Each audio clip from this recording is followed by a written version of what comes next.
সুদের ব্যবসা থেকে রাজতের আয় ভালোই হচ্ছিল, কিন্তু তার সেই পুরাতন কিপটেমির অভ্যাসটা এখনো যায়নি। ব্যবসা শুরু করার আগে তার হাত অনেকটাই টানাটানির মধ্যে ছিল।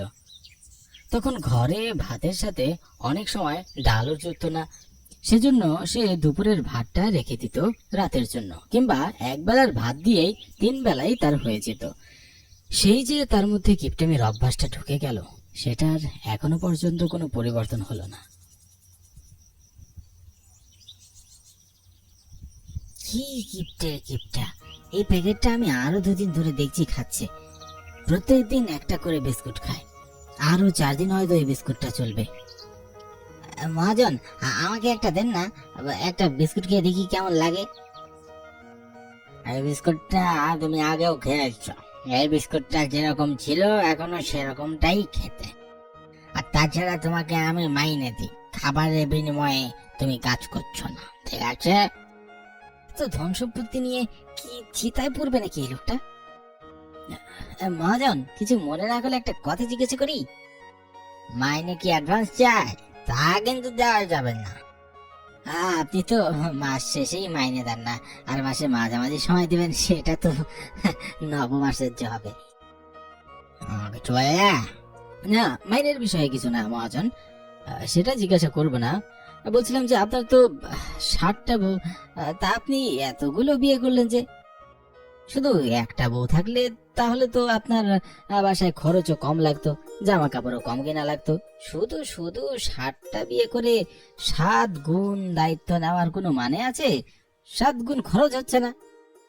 আমার মাকে কোনো এক সাধু বলেছিল, আমি যদি 60টা বিয়ে না করে তাহলে আমার খুব বড় বিপদ আছে, বড় ফাড়া আছে।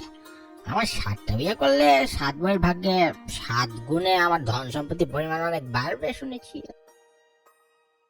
ধন সম্পত্তি তো বেড়েছে, আয়ু বাড়ার বিষয়ে সাধু কি কিছু বলেছিলেন? 60টা বিয়ে করলে আয়ু বাড়বে কিনা? না, সেটা না, পরবর্তী যখন 60টা বিয়ে হলো জানতে পারলাম 60টা বিয়ে করার পর আমার বেশি দিন বেঁচে থাকার ইচ্ছাটাই মরে গেছে।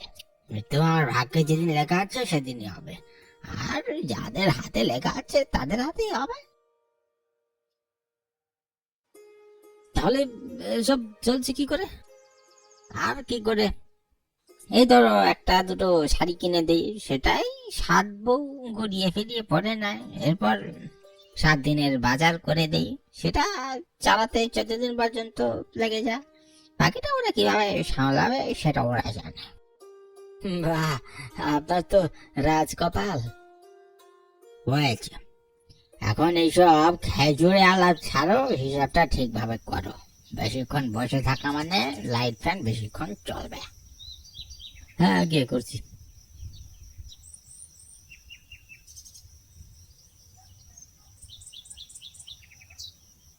এখন যাদের দেখতে পাচ্ছেন তারাই হচ্ছে কিপ্টে রাজতের 7খানা বউ। তাদের প্রত্যেকেই কেউ কারো থেকে কম যায় না, না রূপে না গুণে। অবশ্য এদের দেখতে মনে হবে এরা যেন সতীন না, এরা হলো একে অপরের বোন। এক অসম্ভব সুন্দর সম্পর্ক তাদের মধ্যে গড়ে উঠেছে। 7 জনের ভাগ্য একই রকম খারাপ কিনা? বউদের সিরিয়াল অনুযায়ী নামগুলো হচ্ছে মিনু, হাসি, সোহাগী, চাপা, মোহনা, মধু আর অধরা। তোদের সাথে ওনার বিয়ে কিভাবে হলো রে? কি দেখে রাজি হয়েছিল যে তোরা? ওনার সাথে আমার প্রেমের সম্পর্ক ছিল, আমার পিছে পিছে ঘুরতো আর কি পাগলামি না করছে। শেষমেশ মনে হলো সত্যি হয়তো তার চাইতে ভালো আমাকে কেউ বাসবে না, তাই রাজি হয়ে গেলাম। অথচ এসে দেখলাম এরকম একই রকম আরো কয়েকজনকে ভালোবাসি। আমাকে তো বাবা মা বিয়ে দিয়েছিল তার সাথে, বলেছিল বনেদি ঘর, এখানে থাকলে সুখেই থাকবো। কিন্তু দেখো, কিপটেমি স্বভাবের জন্য একটা নতুন জামাও কপালে জোটে না, ঠিক মতো খেতে পর্যন্ত পারি না। আর আমাকে বিয়ে দিয়েছিল আমার জিজু। আমার পরিবারের আমি বোঝা হয়ে গিয়েছিলাম কিনা তারা জানতো, ওনার আগেও বউ আছে, কিন্তু আমাকে জানায়নি সেটা। আমাকে ধরে বেঁধে এখানে বিয়ে দিয়ে দিল। আর আমার বিয়েটা হয়েছিল পালিয়ে, বাবা মা তাকে মানেনি আমার বর হিসেবে। প্রেমে অন্ধ ছিলাম, তাই পালিয়ে গিয়ে বিয়ে করলাম। পরে এসে বুঝলাম মস্ত বড় ভুল করে ফেলেছি। আর আমি দেখতে কালো, পঞ্চারা তিনি আমাকে বিয়ে করতে চেয়েছিল। বাবা মা আর সেখানে সম্বন্ধ হাতছাড়া করতে চাইলো না। অথচ সেই পণ তাদের এখন দিতেই হচ্ছে। প্রতি মাসে তার হাতে কিছু পরিমাণ টাকা তুলে দিতে হচ্ছে। আর আমাকে তো উল্টে তিনি বিশাল অঙ্কের পণ দিয়ে বিয়ে করেছিলেন। অসম্ভব রূপবতী ছিল বলে চোখ ছানা বড়া হয়ে গিয়েছিল। বাবা মা তো সেই টাকা পেয়ে আমাকে বলতে গেলে বিক্রি করে গেল। দিদি, তোমার সাথে কিভাবে বিয়ে হয়েছিল? আমারটা সবচাইতে করুন। আমাকে বিয়ে করার জন্য তিনি আমার বাবা মাকে হত্যার হুমকি দিয়েছিলেন। বাবা মায়ের প্রাণ বাঁচানোর জন্য রাজি হয়েছিলাম বিয়েতে। এভাবেই তাদের গল্প এগিয়ে যায়। তারা তাদের অনেক সুখ দুঃখের কথা একে আরেকজনের কাছে তুলে ধরে। চুলে তেল দিয়ে দেয়, একজন আরেকজনকে খাইয়ে দেয়। অন্য যে কেউ দেখলে ভাববে তারা হয়তো মায়ের পেটেরই সন্তান সবাই।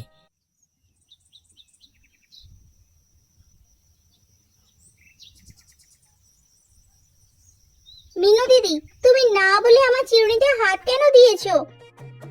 তাতে কি হয়েছে? ক্ষয় হয়ে গেছে? আমি কি কষ্ট নাকি যে আমি ধরলেই তোরও কষ্ট হয়ে যাবে? একজনের চিরুনি আরেকজনের ব্যবহার করতে হয় না, সেটা তুমি জানো না? একজনের পর আরেকজনকে ব্যবহার করছিস, তাতে লজ্জা লাগে না? তুমি বড় বলে আমাদের সাথে যা খুশি তাই করবে, তা হতে পারে না। মোহনা, তুই যখন যা খুশি তাই করিস, সেটা বুঝি খুব ভালো। আমি মোটেও যা খুশি তাই করি না। তোমরা কি চুপ করবে? তোমাদের ঝগড়ার জন্য তো ঘরেই থাকা যাবে না দেখছি।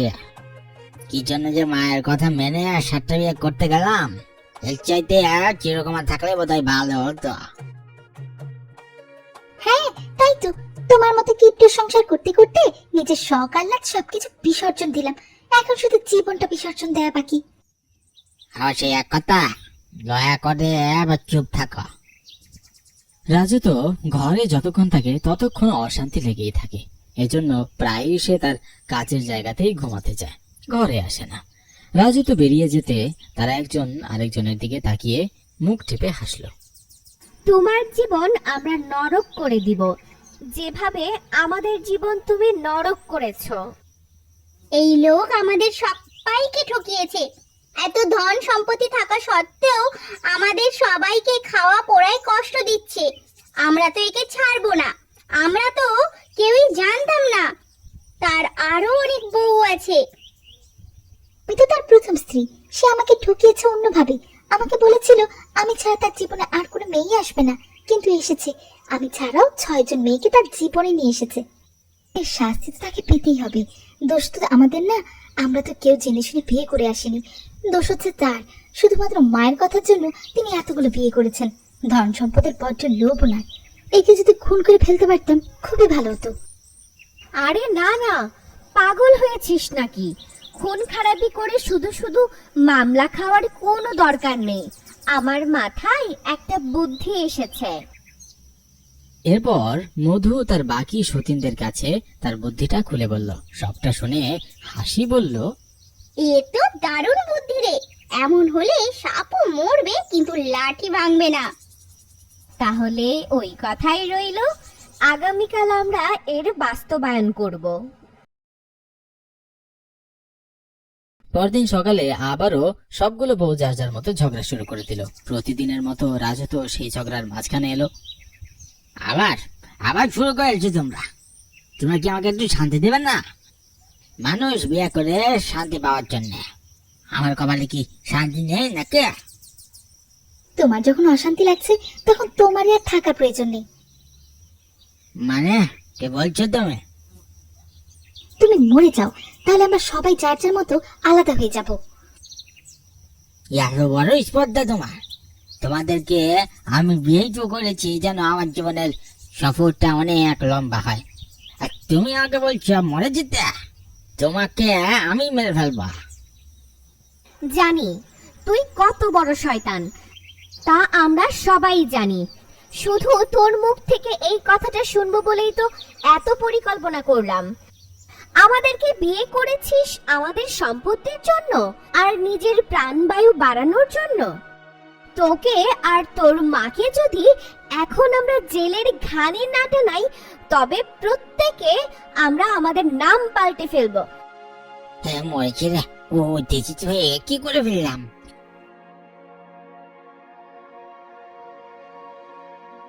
রাজত বাবু, আপনাকে আমরা গ্রেফতার করার জন্য এসেছি। আপনার সব কথা আমরা বাইরে থেকে শুনে ফেলেছি, আর তাছাড়া আপনার বিপরীতে প্রমাণও আছে। আর চালাকি করার ভুলেও চেষ্টা করবেন না। অফিসার, অফিসার, আপনাদের নিশ্চয়ই কোনো ভুল হচ্ছে। আমি আসলে একদম চুপ। ঘাড় ধাক্কা দিয়ে বাড়ি থেকে বের হতে না চাইলে ভালোই ভালোই আমাদের সাথে চল। তোর স্ত্রী এরা আমাদের আগেই সব জানিয়ে দিয়েছেন। অগত্যা আর কোনো উপায় না দেখে রাজু তো পুলিশের সাথে চলে গেল। এভাবেই 7 বউ তাদের নিজেদের বুদ্ধি খাটিয়ে রাজুকে পুলিশের কাছে তুলে দিল এবং নিজেরা যার যার জীবনে শান্তিতে থাকতে শুরু করলো।